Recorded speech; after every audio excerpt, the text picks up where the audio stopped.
Hello, my dear friends. Let me guide you to a magical place, far away from all hardships and struggles. Close your eyes and open your imagination. Chapter 4 Ollivander. As you stood before the door of Madame Malkin's robes for all occasions, the elegant sign swayed gently in the warm breeze, catching the light in a way that made the letters seem to change color. A thrill ran through you as you exchanged a glance with Josh. "Get in," he said, with urgency bubbling in his voice. You nodded and pushed the door open. The familiar chime of a small bell announcing your arrival.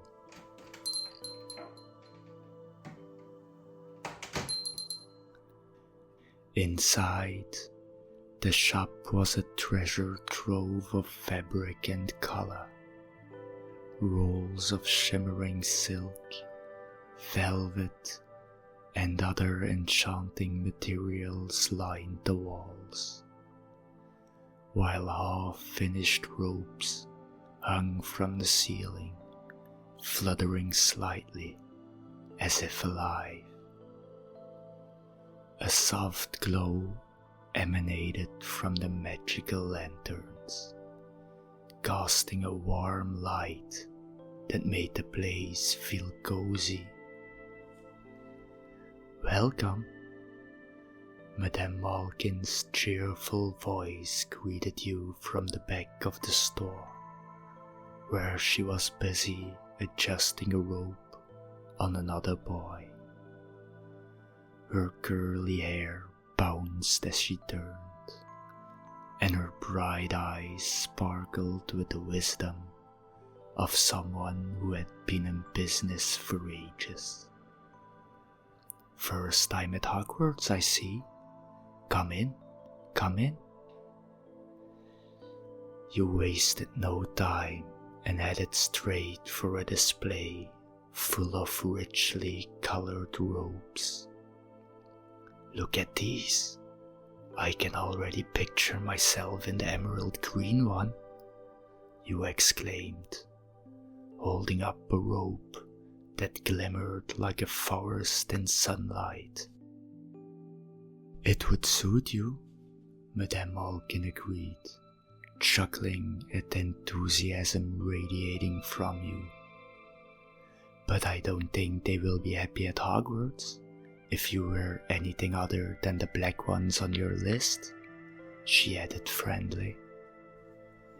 Then your attention was drawn to a nearby rack that was adorned with robes that looked like they had been woven from starlight. Deep blues and purples that seemed to swirl and shimmer. "Take a look around.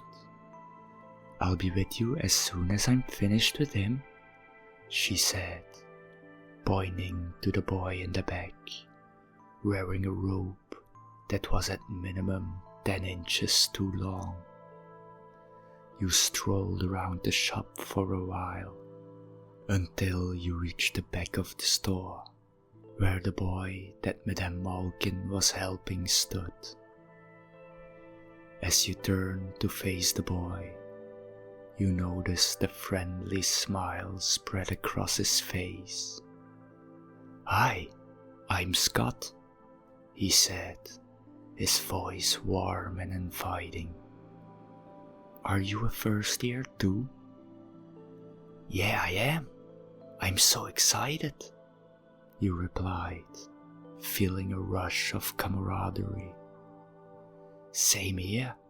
My sister's already in her 5th year though," he shared, his eyes lighting up with pride. She was chosen to be a prefect at Hufflepuff, you know. That's awesome, you exclaimed, intrigued. What's she like? Scott shrugged with a grin. She's the best, always looking out for me, even when she's busy with her own stuff. It's a little intimidating sometimes, though. You both shared a laugh, and the conversation flowed easily between you, as if you known each other for years. Just then, Madame Malkin called out, "All right, it's your turn now." Scott hung back, curious eyes fixed on you, as Madame Malkin helped you try on the robe. "You look great in that," he encouraged, and you couldn't help but smile back at him. After a few adjustments, you stepped in front of the mirror. "I love it. I take it," you declared. "Perfect," Madame Malkin said, beaming. As she wrapped up your purchase, Josh reappeared, a flurry of unease surrounding him. "You know, if Scott's sister already at Hogwarts, he's probably been to Diagon Alley before. He can help you get your wand." "Yeah, I can show you," Scott chimed in, his enthusiasm infectious. Josh didn't even await an answer before darting off to find his friends. A bit baffled by Josh leaving you there all of a sudden, but also happy you could spend some more time with your new friend, you stepped out of the shop. Scott glanced at you. "I was actually planning to meet my sister at Ollivander's at 2 p.m, since I need to get my wand too," he said. "But I can go with you now. She'll find me there anyway." "Sounds great," you replied, the prospect of getting your wand making your heart race. As you made your way to the bustling street, you spot Josh in the distance. He is surrounded by a group of at least 8. "Wow," you thought. "I didn't know Josh was so popular." At home, he always seemed a bit of a loner. You smiled slightly, being happy for your nephew, when all of a sudden, it looked like one of the people surrounding him shoved him forcefully into a different alleyway. A bit shocked, your mind started racing. Is he in trouble? Does he need my help? But rather quickly, you decided on leaving it alone. For one, his friends seemed much older and stronger than you are. And secondly, Josh was calling them his friends all day long, so it probably was just some friendly banter. That, added up with the fact that it didn't seem Josh wanted to introduce you to his friends anyway, was enough for you to not act on what you just saw. Scott looked over at you. "So what's up with your friend Josh?" He also saw what happened and seemed a bit concerned. "He's my nephew. It's probably just some banter with his friends," you replied, trying to relieve Scott from his concern. He looked quite uneasy at Madame Malkin's. He kept peeking out the window, as if he didn't want to get found," Scott then said. You shrugged, trying to find the right words. "He's been acting weird all week, since he found out I'm going to Hogwarts. I don't really get it." "Maybe he is jealous that he's not the only wizard in the family anymore," Scott suggested, his tone light but thoughtful. You nodded, pondering it. He's 2 years older, but we've always had a good connection. He's always been there for me. I feel like maybe there's something else going on. Oh, Scott said. So, he's going to his 3rd year already? What house is he in? He got into Slytherin, you answered. When you said that, the expression of concern grew again on Scott's face. He had heard from his sister that after the big war years ago, all the houses came together in complete unity. But a year of 10 ago, something shifted, and after some weird things happened, the 3 other houses distanced themselves from Slytherin House again. However, Scott chose to keep that info for himself. He hoped your nephew wasn't entangled in something bad, and since all he heard was just hearsay, he didn't want to concern you with it. As you approached Ollivander's, the excitement of getting a wand overshadowed the worries you both had about Josh. The shop's facade drew you in. The sign above the door read Ollivander's, fine wand makers since 382 BC, in elegant gold lettering, the paint slightly chipped, but still striking against the dark wood. The windows were adorned with displays of shimmering wands, each one seemingly unique, full with the promise of magic. Pushing open the heavy door, you were greeted by the soft chime of a bell. The interior was dimly lit, filled with the warm glow of candlelight.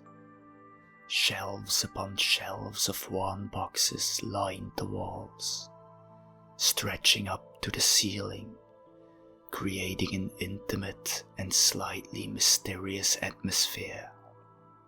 Dust danced to the air, illuminated by the flickering light. By the counter stood a boy anxiously tapping his fingers. His gaze flicked around the room, taking in the array of wands and anticipation in the air. He looked up as you entered, offering a tentative smile. Moments later, the bell chimed again, and a girl rushed in, her cheeks flushed with excitement. She had curly hair that bounced as she moved, and her eyes sparkled with a mix of eagerness and nervousness. At almost the same moment, from the back of the shop, a figure emerged. An elderly man with curly white hair who wore a long, faded robe. His eyes were sharp and perceptive, as if he could see straight into the heart of those who entered his domain.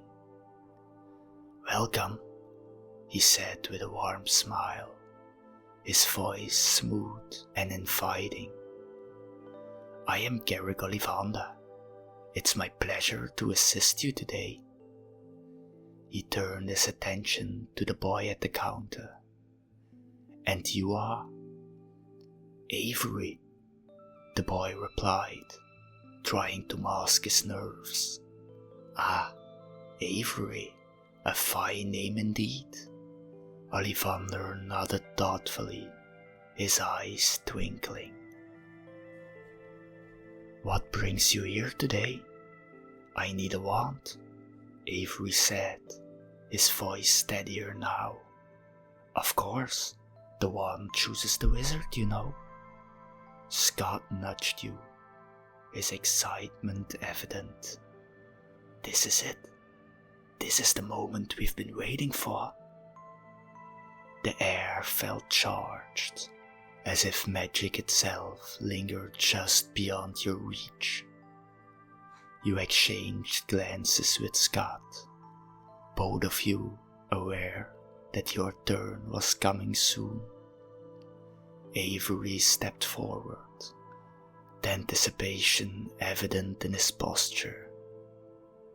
Ollivander took a good look at him, muttering, before disappearing to the back of the store.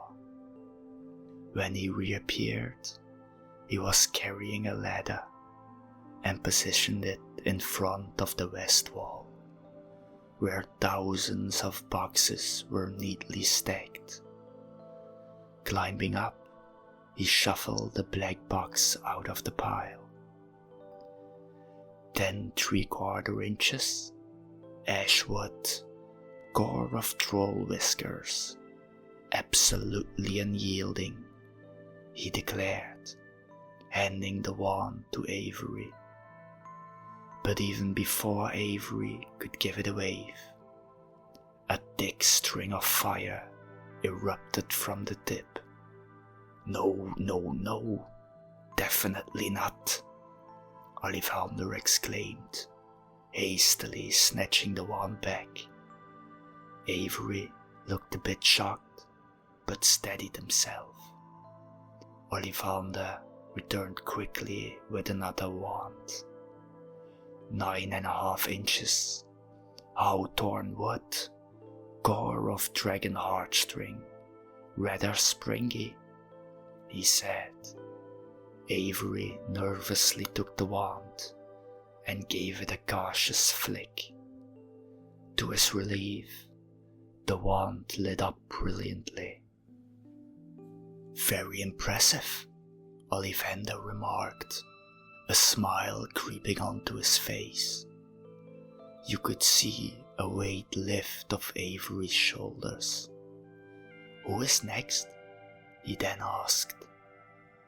You and Scott glanced at each other, and as if you already understood each other without words, you pointed to the girl who was slightly hopping up and down, full of expectation. She smiled at the two of you and stepped forward. And who might you be? Ollivander asked. I'm Lauren. I also need a wand, she replied, her eyes sparkling. I hope so, young miss. It's all I have, Ollivander answered jokingly, with twinkling eyes. Let's see. He wandered around the store, his fingers brushing against the wand boxes, searching for the perfect match. Maybe this one? He picked up a dark blue box lying in one of the smaller piles and handed it to Lauren. 11 inches, birch wood, gore of kelpie hair, and quite rigid. Lauren looked at the wand, a big smile spreading across her face. She seemed more confident now than she had been before she touched the wand. Come on, give it a wave, Ollivander encouraged. With a determined glint in her eye, she waved the wand high above her head. It released a cascade of purple and pink smoke that danced around the room, filling the air with the sweet scent of flowers. Quite a good fit, it seems, Ollivander said, his smile widening as he observed the display of magic. Lauren beamed, her confidence glowing as brightly as the wand in her hand. It felt as if the room buzzed with potential, and you couldn't wait for your turn. As Lauren stepped back, still radiant from her successful wand selection, you felt a mix of anticipation and nerves wash over you. Scott gave you an encouraging nod. You took a deep breath, stepping forward. Ollivander's eyes twinkled and he moved with grace to the shelves, his fingers trailing along the boxes as if they were old friends. As he walked away, you glanced at Scott, who beamed back at you, his excitement infectious.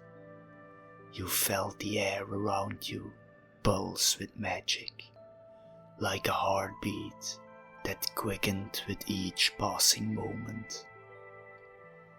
Ollivander returned shortly, holding a slender box with an intricate design etched into the wood. "Let's start with this one," he said, presenting it to you. 10 inches, willow wood, with a core of phoenix feather, flexible but with a strong sense of loyalty. With a mix of excitement and trepidation, you took the box, opened it, and pulled the wand out. But when you gave it a gentle flick, nothing happened. You could feel Ollivander's eyes on you, assessing. A sense of panic ran over you. When Avery got the wrong wand, it at least did something. But this wand did absolutely nothing. Did they make a mistake sending the letter? You thought, while the panic you felt spreaded quickly. Ollivander mused, taking back the wand. Not quite the right fit, I see. He moved back, searching through the shelves once more. Your heart raced.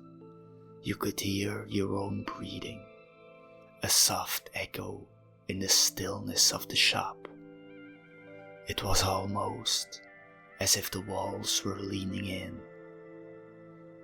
Ollivander returned with another wand, this one slightly thicker, 8.5 inches, maple wood with a core of unicorn hair. Quite a powerful wand this is. You took the wand and tried again, feeling a wave of hope. As you flicked it, a burst of silvery light shot out, only to fizzle out before it could truly impress.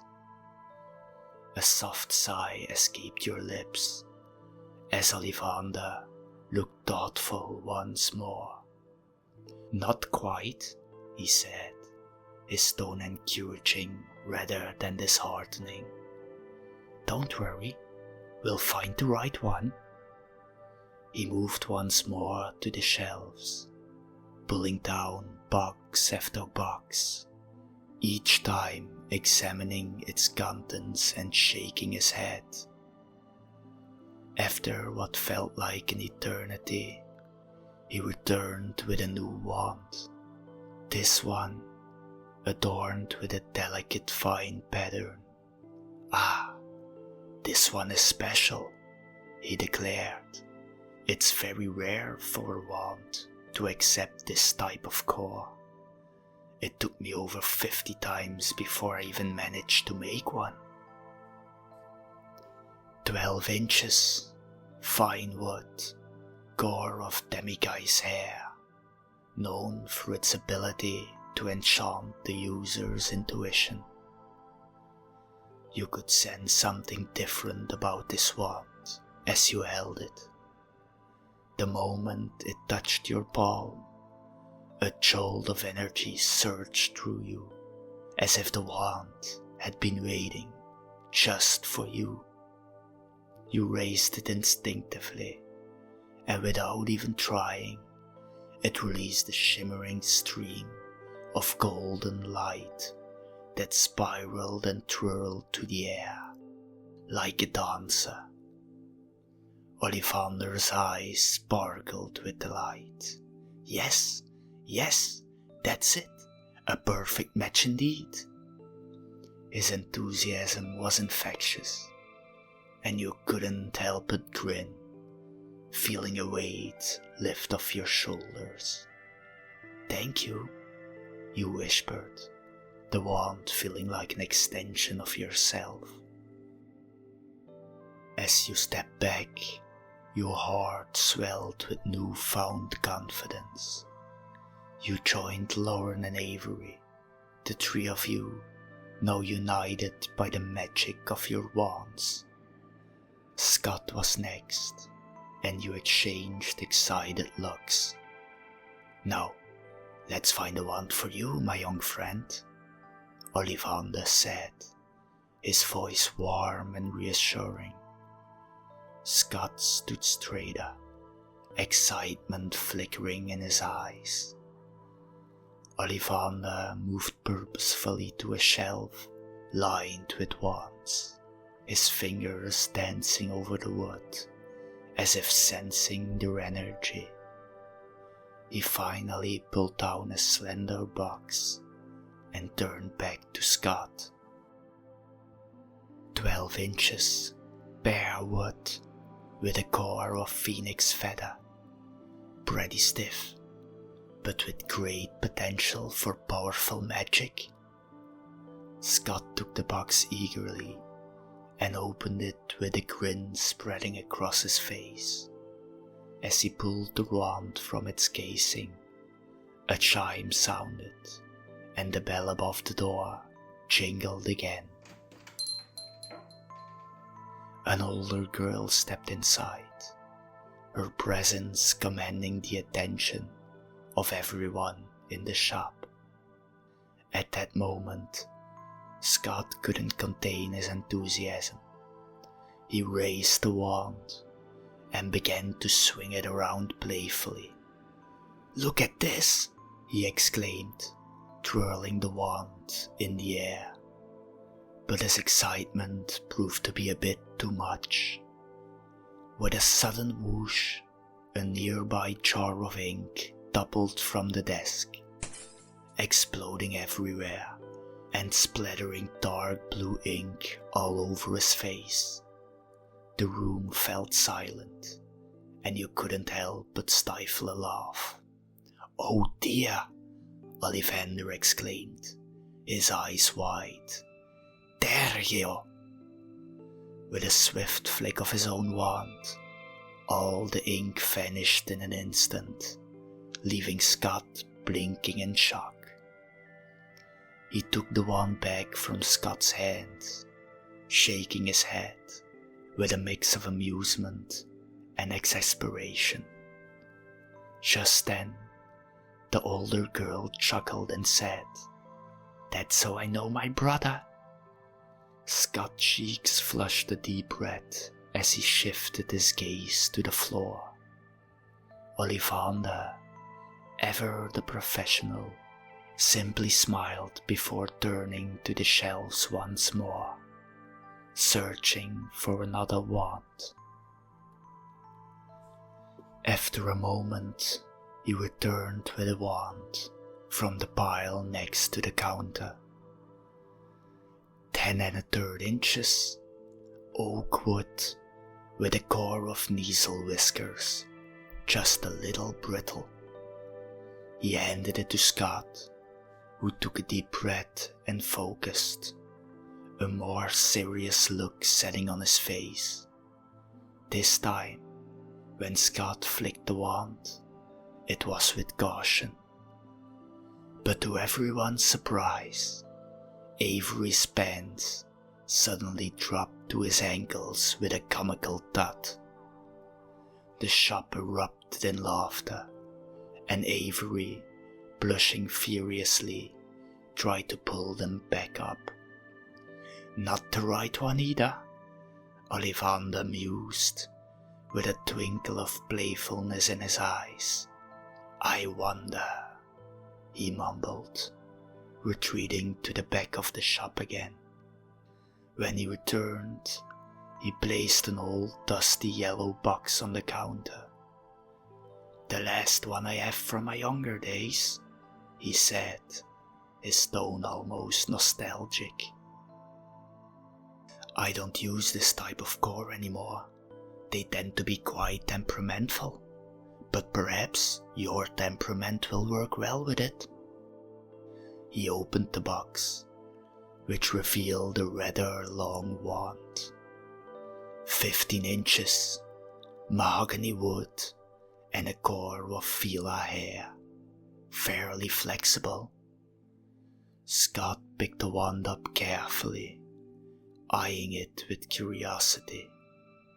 With a tentative flick, he gasped as a beautiful bouquet of flowers burst forth from the tip, blooming vibrantly in the air, before cascading down like confetti.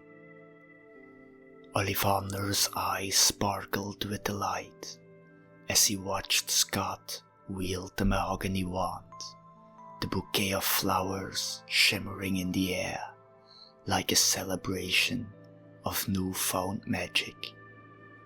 He beamed. "Ah yes, now that's a match.